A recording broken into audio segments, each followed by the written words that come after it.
Well, thanks for watching this series about public lands and state transfer, or as I've called it many times, trying to steal your public lands.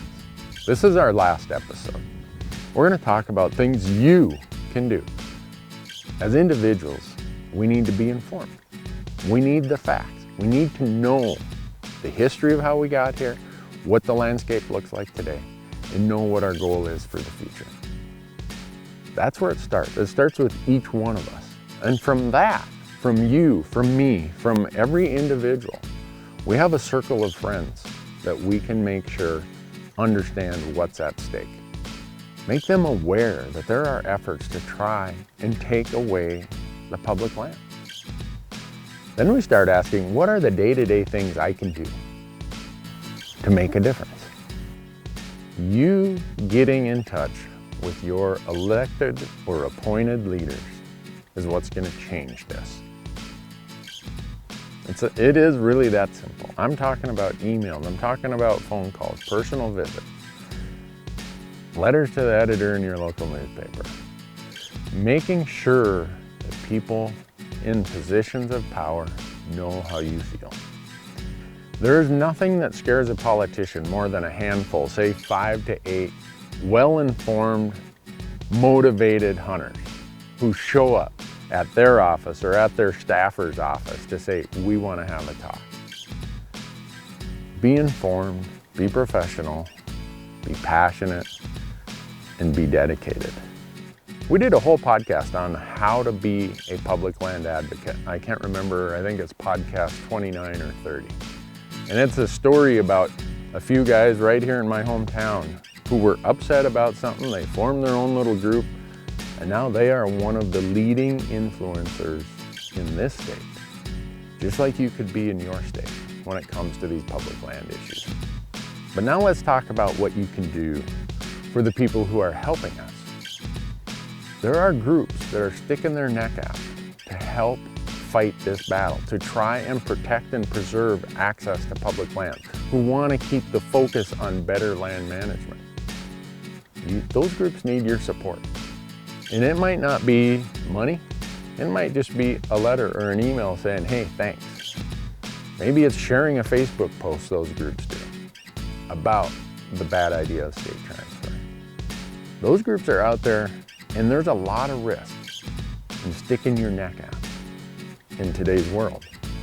Those groups could use your support, whether it's financial support, whether it's membership, whether it's whatever.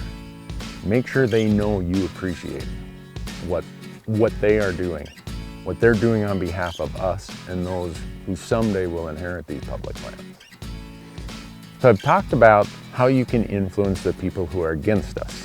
And I've talked about how you can support those groups who are speaking on our behalf. Now I want to talk about a big segment in the middle.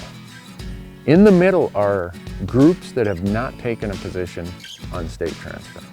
Hunting groups who have not taken a position on it. So how can a group claim to represent hunters and say we don't have an opinion? We don't have a position on state transfer. Some of the biggest national groups out there have not taken a position on this. If you belong to any of the national groups, find out where they stand on this issue. Ask them what they're doing to protect your public land access. Because public land access is a huge part of hunting.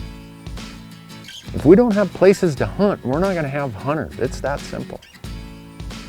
And let's face it, the fact is, 70% of hunters in the West hunt primarily on public lands.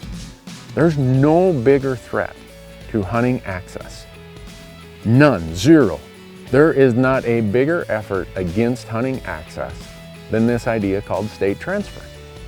If those groups in the middle would jump into the fray and help out, this fight could be over and we could get back to focusing on the bigger picture of proper land management. There's no shortage of opportunity to be a public land advocate. And being a public land advocate requires that we defeat state transfer. And it requires that when we defeat state transfer, we put Congress's eye back on the focus. we hold Congress accountable to properly managing our public land. It's that simple. It's not a partisan game.